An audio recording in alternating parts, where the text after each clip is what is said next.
the time to tweet from it. All right. Daily Rambam for Friday, the second day of the Chodesh El Tavshin Pei, the seventh Perek of Hilchos Avoda Zara. So after we learned about all the different forms of worshiping Avoda Zara or related stuff like that, all focusing on the aspect of how it's worshipped, what's done. So now we're moving on to the big topic of destroying Avoda Zara and the prohibition of deriving any benefit from Avoda Zara. And that's going to correspond to mitzvahs number 30 and number 31 in Hilchos Avoda Zara that we're going to cover in this Perek. Number 30 is la'abed Avoda Zara b'chol hanasa b'shvil, to destroy Avoda Zara or anything that's on behalf of Avoda Zara. And number 31 is shlei lehanes b'Avoda Zara b'chol mishamsha, not to have any benefit from Avoda Zara or anything that serves Avoda Zara. So that's actually more of the main topic in Mashup Avoda Zara, as I mentioned over the previous days. And this paragraph is a bit longer. We're really going to try to focus on just going through all the halachas clearly. And the Rambam starts with mitzvah number 30, which is destroying Avoda Zara. And the Rambam says, mitzvah sehi la'abed Avoda Zara mishamsha v'chol hanasa b'shvila. So he's actually technically saying four things here. Not four things. That's going to be actually in halacha base. Sorry. So here it's just three things. Avoda Zara, the Avoda Zara itself, mishamsha, the things that serve Avoda Zara, and chanasa b'shvila, the things that are made on behalf of Avoda Zara. Shenamar, all those things should be destroyed. Shenamar abit abdin is called makaimis.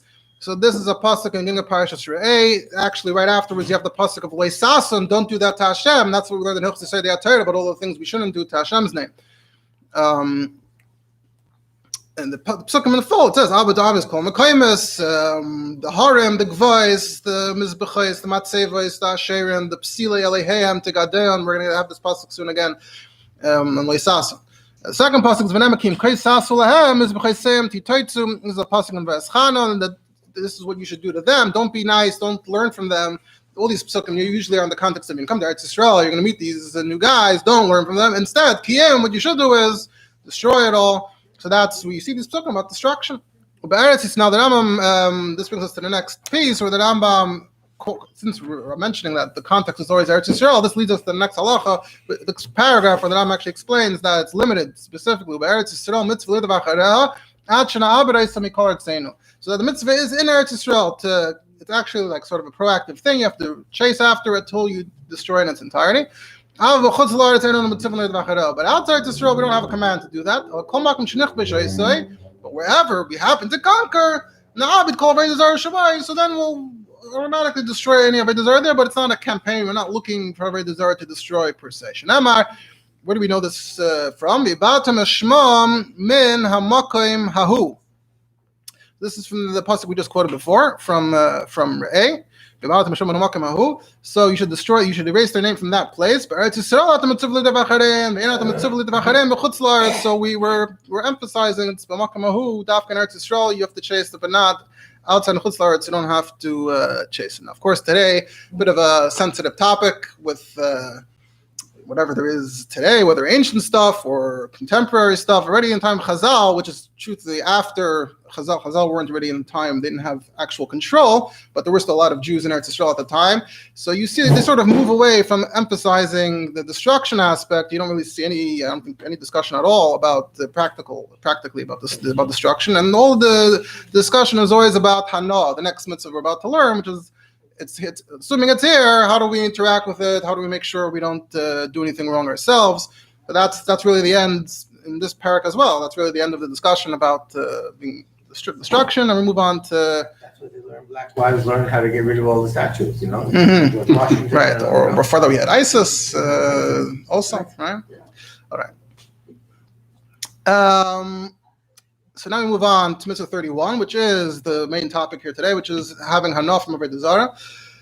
And then Rambam says, Avoda Zara asim mishamsha v'tikrei v'shel v'chol hanasa b'shvila asir v'nos. The other Rambam lists four things essentially. Avoda Zara itself, mishamsha, things that serve it. So that would be like vessels that are used with which you somehow worship, not directly worship, but it's helping out over there.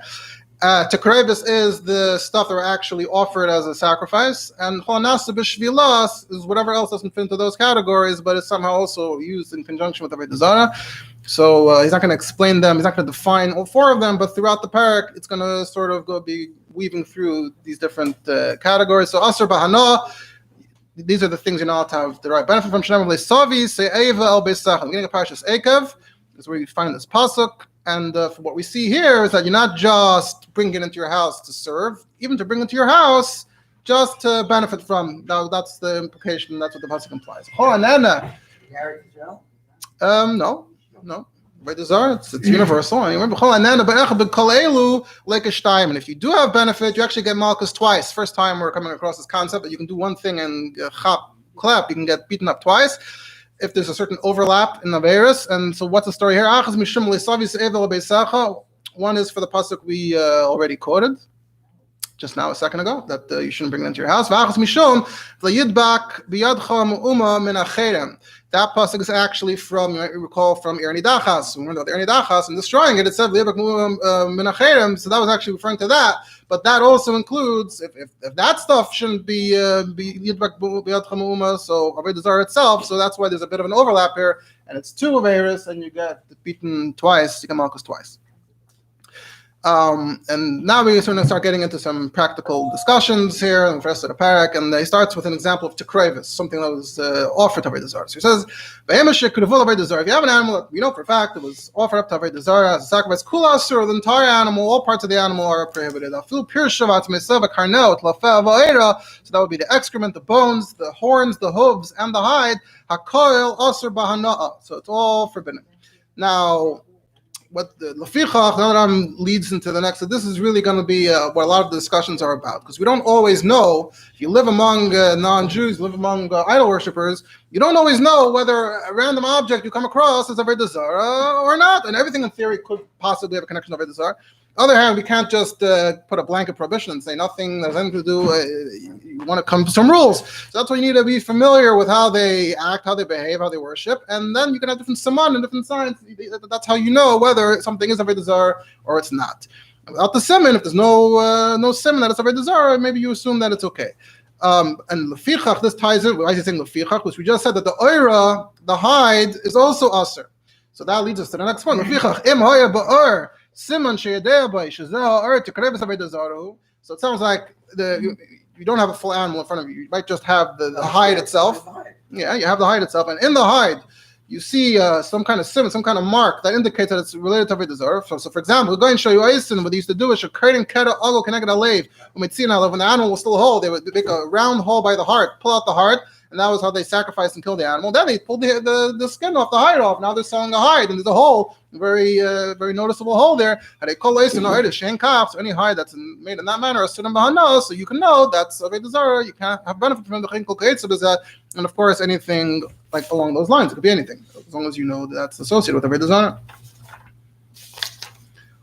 It really does change, every time, every place. It's a dynamic kind of thing. And of course, maybe there's the place to note that we probably all heard a number of years ago, there was the whole controversy regarding the hair, the shetels from India, which was essentially this kind of thing. There was a homachlekas when they shave the hair in line with Avoda Zara. Is it a form of sacrifice to Avoda Zara, or is it some kind of worship of Avoda Zara, or not? Is it just an incidental thing they're doing near the Avoda Zara? And that was a very, very, of course, very, very controversial topic. Lots was written about it. Just noting that over here. Like rented shaving? I don't think I was married then. Wasn't relevant to me at the time. So now he clarifies that regarding deriving benefit from Avoda Zara, there's actually a difference between Avoda Zara of a guy, which is actually more l'chumra, compared to the Avoda Zara of a yid. What is the difference between Avoda Zara of a guy and a yid? Avoda Zara shel nachri asura bahana miyad. If it's the guy's Avoda Zara, it's immediately prohibited for benefit. That's from that same place in Ekev. So it says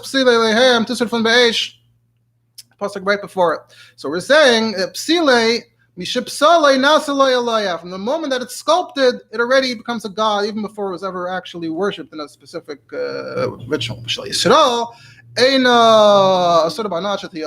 Jews is only prohibited once it's actually worshipped, not when it's just sculpted. Shenamar v'sam baseiser. So this is in Parashat Kisavim before the long curses that we're familiar with. So there's also the klalos from Har Grizim and Har Evel.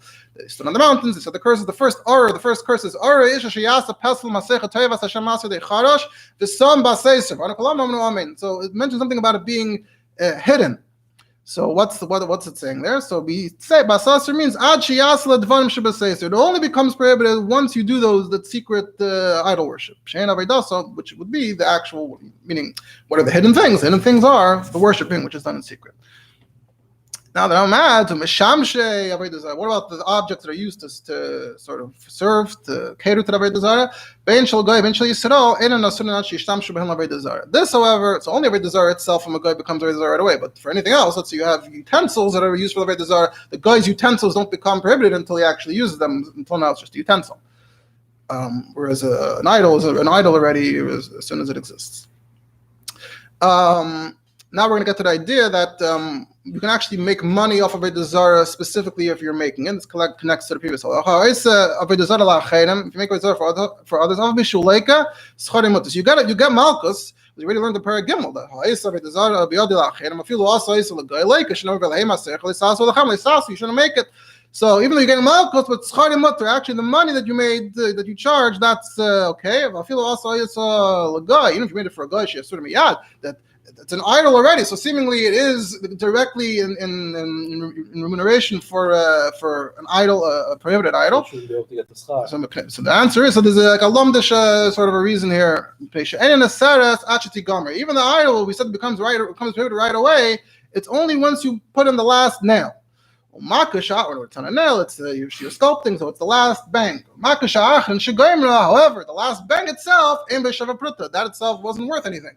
So it became the moment that it became usher, you were not getting paid for. And what you're getting paid for, it wasn't usher. So that's why, in that case, the money, you can actually pocket the money.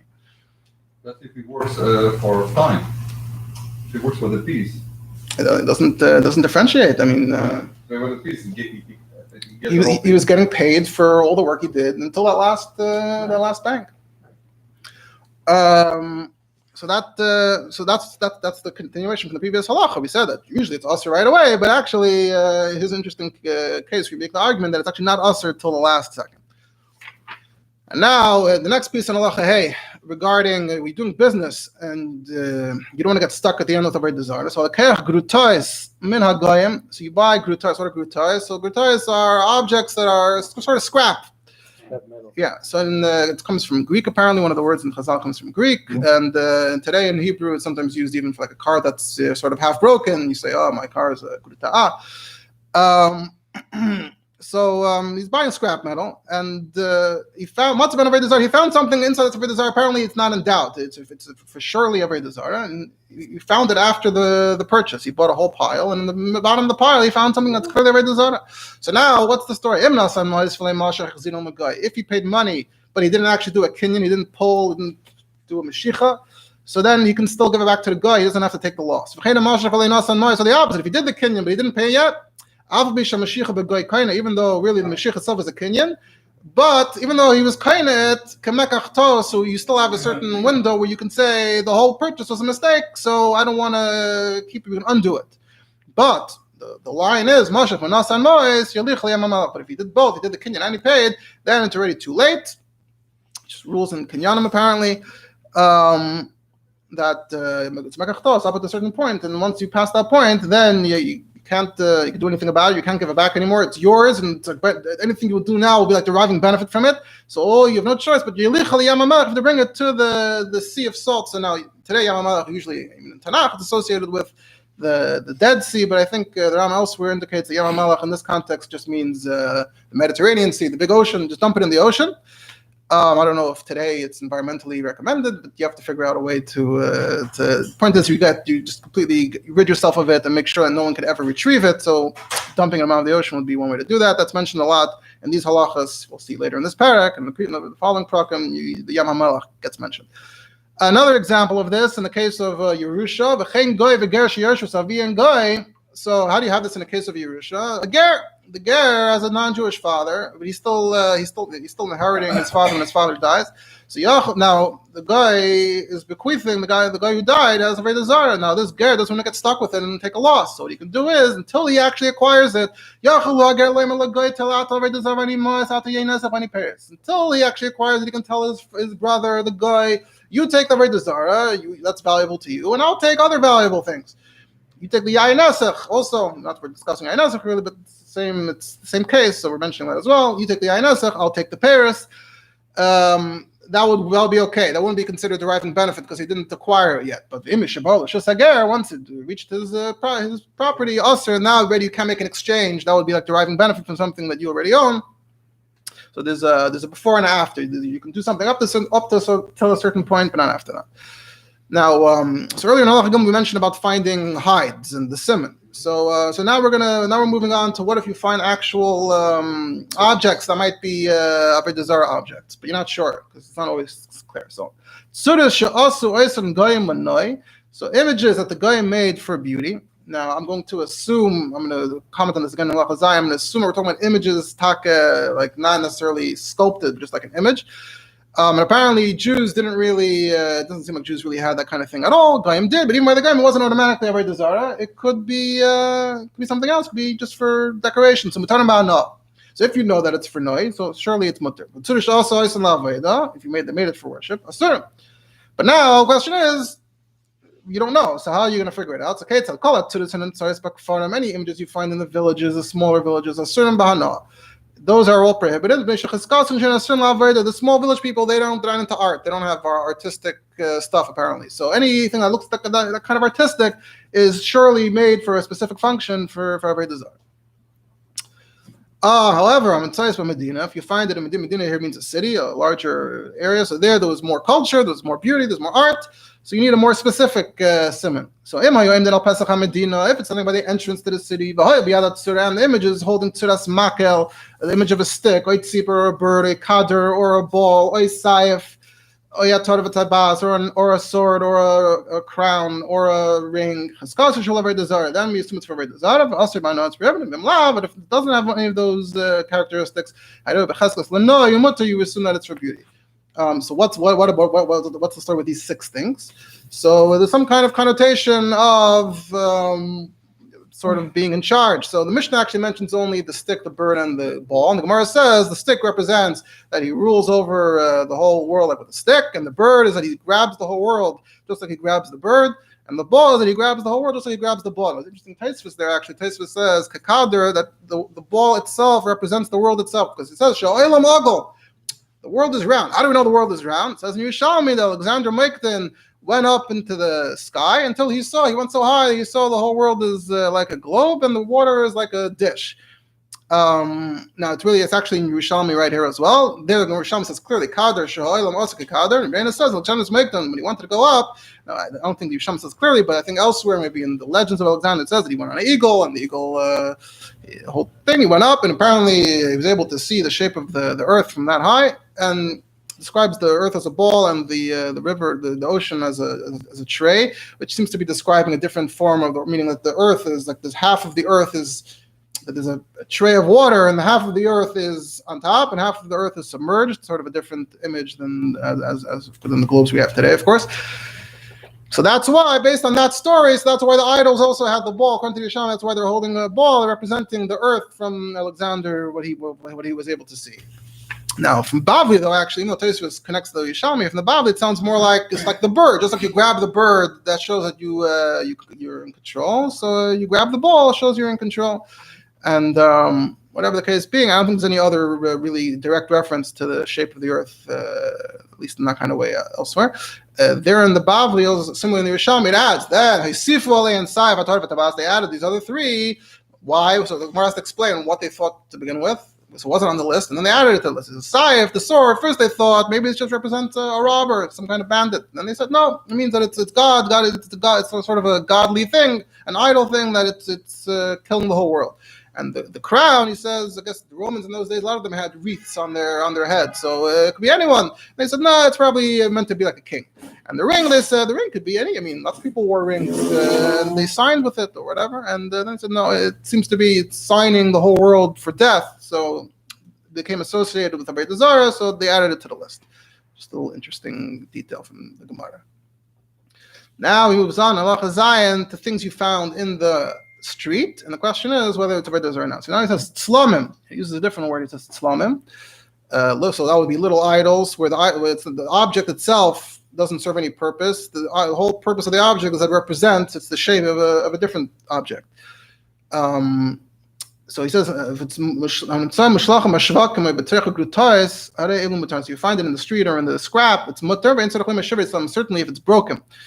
Now, in Avoda Zara, the thing here with the Rambam is that in Avoda Zara, by the previous Mishnah with the ball and everything, the Mishnah says in Avoda Zara it's slumim, not tzuris. It sounds like it's talking about actual idols. Regarding this halacha in the street, it talks about shivrei slumim. The Rambam says tzuris in previous halacha and adds slumim and shivrei slumim.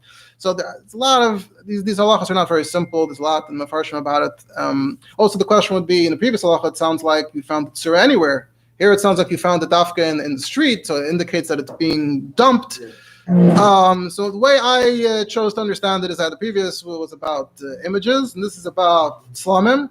So at Salam, I guess there's more of a case to be made that it's made for worshiping. So dafka, if you find it in the street, so that would be a point in the opposite direction to say, okay, you found it in the street, then it's mutter. If it's broken, then it's mutter. But you have to look in the Mefarshim to see how they understand. I think there's different approaches, different ways of understanding it. But if you find the limb of the Avoda Zara, not shivrei tzlam, but you find the limb of Avoda Zara, and also it's not fully clear from reading the Rambam, but it sounds like until now we didn't know. Maybe here you do know for sure that it's from Avoda Zara. So if you find, the Rambam says in a second, suppose you know for sure that this is a limb from the tzura. It could be he means in general. I mean, it could be the limb was only made as a limb. It could be it's not broken. But the limb belongs to a larger image that exists in general.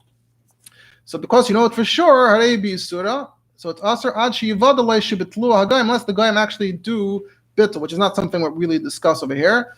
I believe it's the next Perek, the concept that there is a concept of bittul for goyim, they can mevatel it. But that's sort of the concept here that if you know for sure, then it's one thing, but otherwise, if you find a complete limb in the street and that might have been worshipped itself, so then it would be aser.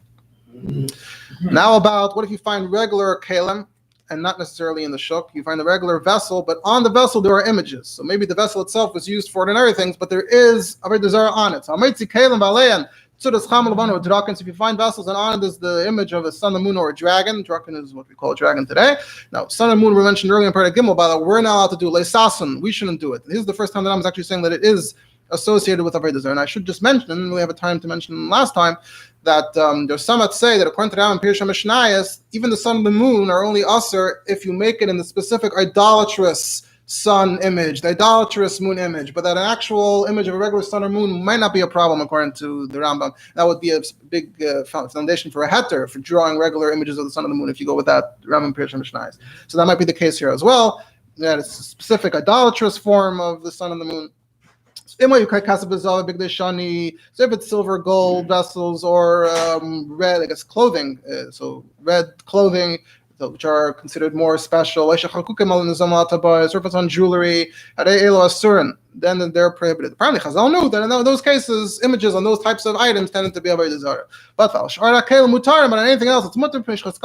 There we assume it's just for decoration. And any other images you find in any vessel, even the gold and silver, so these are just rules that Chazal came up with based on apparently the reality then. Now we're going to move on to the concept, a number of halachos based on the concept that Avoda Zara is always prohibited, even b'kolshu, even a little bit. Test. Avoda Zara Masham Shevachot Takrei V'Shala, both Avoda Zara and the things that serve it and the things you offer to it. Oisin b'chol shein, it's all aser, even a tiny bit. Ketzat. Avoda Zara sh'des arva b'tzuris shel noi. So apparently sometimes you have tzuras that are literally identical, and you know for a fact that this one is Avoda Zara, you know for a fact the rest of them are not Avoda Zara, but otherwise they're identical, and then they got mixed up, and now you don't know anymore which one's which. So he's actually going to bring 3 examples. He started off with Avoda Zara, Misham Shah, and Tekrevis. He's actually going to bring an example now of Avoda Zara, Misham Shah, and Tekrevis. First, the case of Avoda Zara itself, mixed in with other images. Even if it's 1 to many thousands, there's no bittul here. You have to dump it all out in the ocean. Is now an example of Misham Shah. Is out of kois shel Avoda Zara become a so there's a cup from Avoda Zara, and now he gives an example of Tekrevis. A slice of meat. The base that went into the shrine of Avoda Zara, become a chatichas mixed with other pieces. It all has to go to the Yam HaMelech. Or love of shenis arav become the skin that we mentioned already. We mentioned earlier in Halacha Gimel. Also, if it gets mixed up, love of, I think, meaning the heart was removed. Shenis arav become also bahana. It would also all be prohibited. Just going to point out something quick from the Rabbi. The Rabbi uses this as an example of the concept of Mashup. Sometimes you have a Mashup, a very tiny thing, but it's an etzem, and it has the whole thing inside. So look at the Sibbos Chedek Chavtas, Sibbos Teres, Havshem Vav, talks about Nitzitz Shel Mashiach. The question is, how does a small Nitzitz, what can it do already? He says, no, sometimes you say that the Mashup has the whole thing. Etzem, Shat Tevis Mektzasei, Tevis Bekula, you got the whole thing, even in the small part. You see this in Nigla also, that you have a Mashup, it's an Nekuda that can't be divided, and that means that the whole thing is in the Nekuda. For example, from Avoda Zara over here, that's Mashu, and it says even the tiniest amounts, for sure, for good things.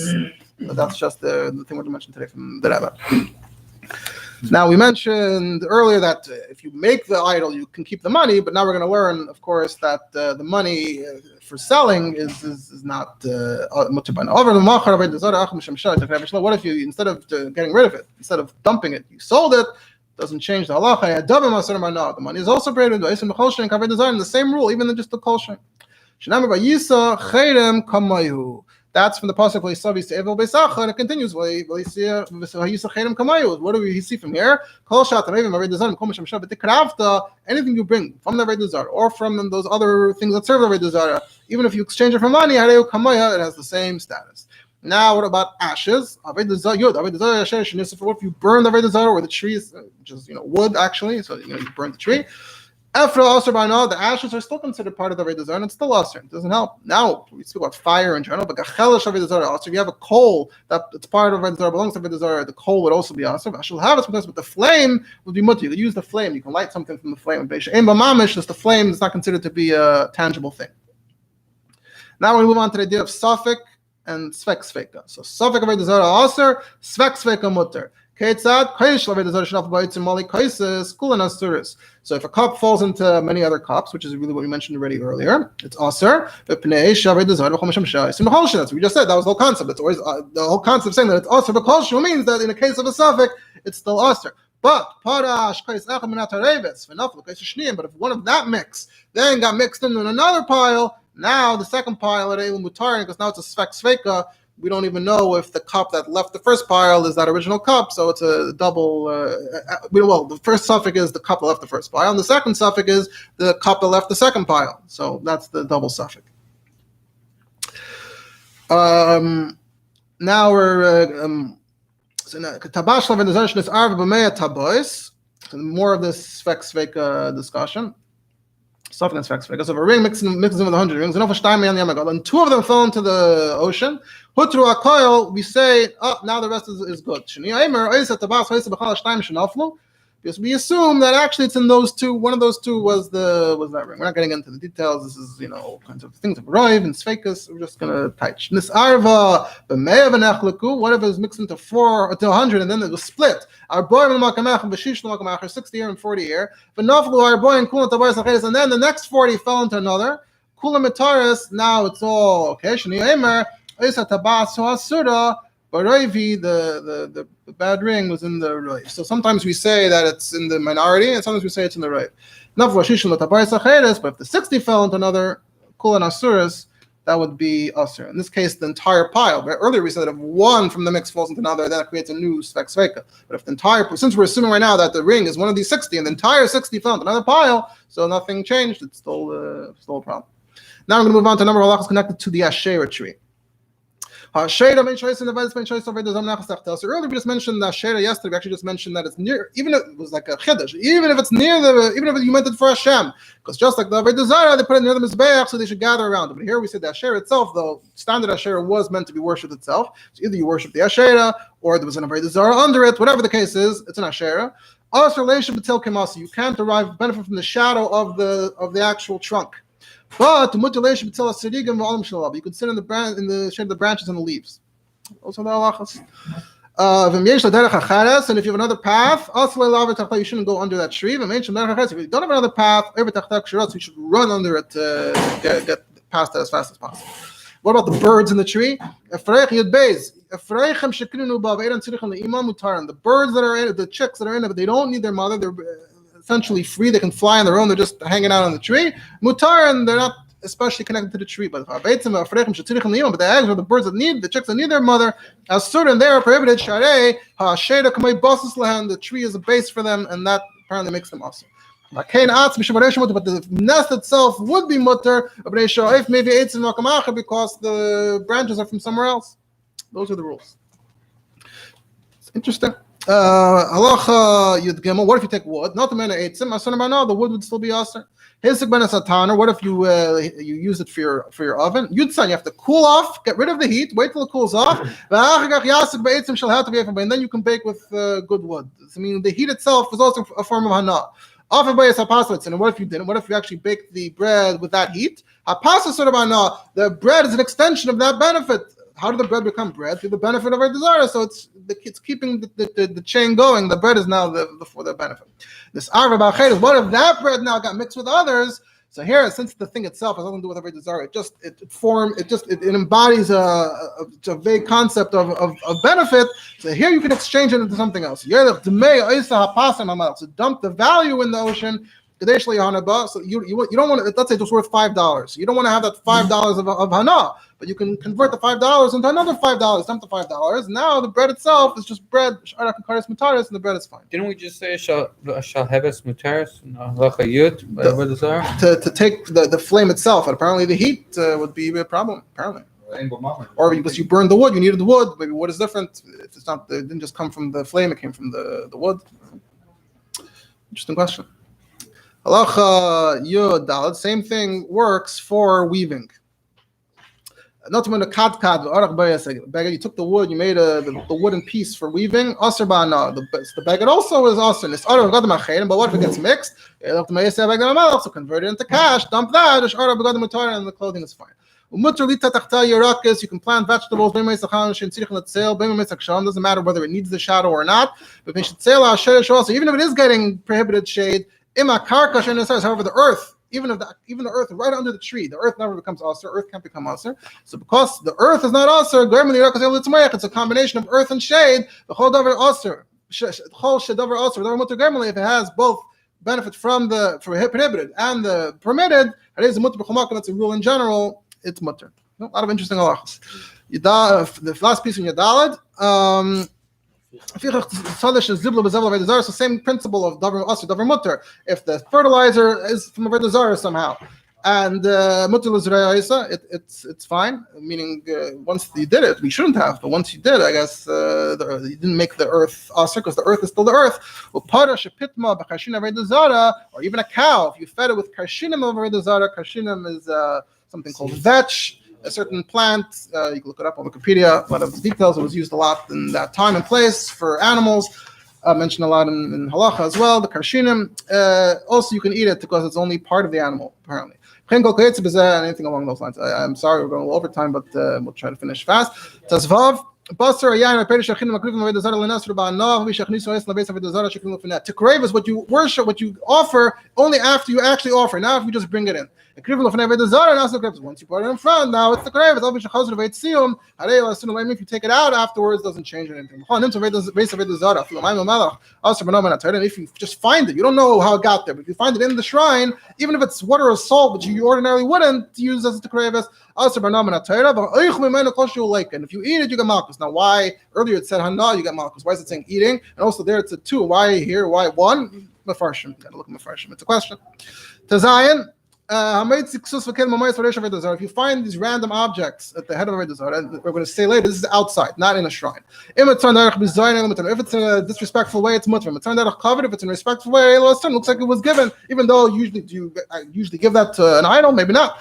If there's a money bag tied around the neck, a folded piece of clothing on the head, kli cover ratio, or something upside down on its head, it is a mutter. That's disrespectful, so it wasn't given as a tekrevis, or maybe not tekrevis. Maybe that's an example of what we mentioned in the first halacha of nasa b'shvilah.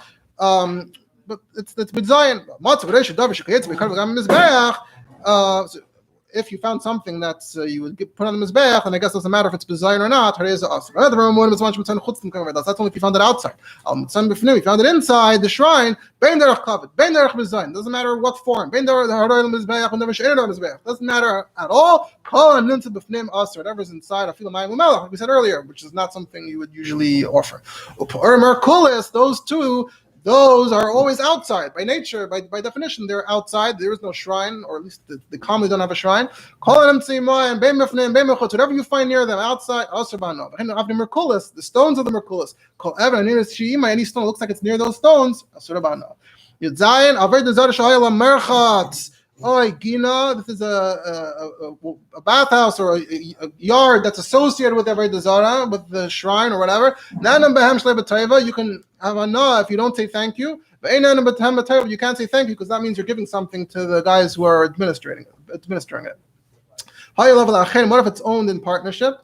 And then so then you can even say thank you even to the priest. But you can't actually pay money because then some of the money is literally going to go towards Avoda Zara.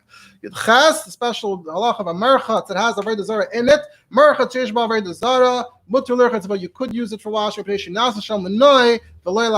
there's just for decoration. Even though it's Avoda Zara, the Avoda Zara can still be a form of decoration and not forever. This is a famous story in Mashup Avoda Zara. Perek Mishnah Daled. When Gamliel was in Akko, he was in the merchatz of Aphrodite. And Proclus, but in Plus was probably a Roman, said, well, what are you doing here? He actually quoted the pasuk to him. And he said, I can't answer you in the merchatz, can't talk about Divrei Torah. But he left. He said, first of all, I didn't go into its territory. It came into my territory. What's it doing here? No one says, this is the beautiful bathhouse for Aphrodite. Why would Aphrodite have a bathhouse? All the way around. They say, Aphrodite is decorating the bathhouse. And the next point that Rambam mentions, so let me read in the Rambam. It's all from the story, basically. That's point number one. And then it's the second point. It has to see the lehehem. It has to be that they're treating it like a god. If they treat it that way, if they're not, then even Aphrodite is not a Avoda Zara. In Zushi, it's alabiv. It's standing on the sewer of Akrom Mashtinim, and people are urinating in front of it. That was the second thing he told them. So unless that's actually the way you worship a particular Avoda Zara by having it in the bathhouse and urinating, that's a whole different story. Also, then you can't go there. You test last halacha. If you shecht with a knife, it's a mutter. The animal's mutter. Why? The animal is more valuable when it's alive than when it's dead. But if the animal was worthless, it was about to die anyway, you wanted to save it, at least get something out of it. Now you actually earned some money by shechting it. And you benefited from using, so it's a form of hana. You also can't cut meat, that would be a regular form of getting benefit. But if somehow you were just chopping it up in a way that made it worse, mutter, then it would be okay.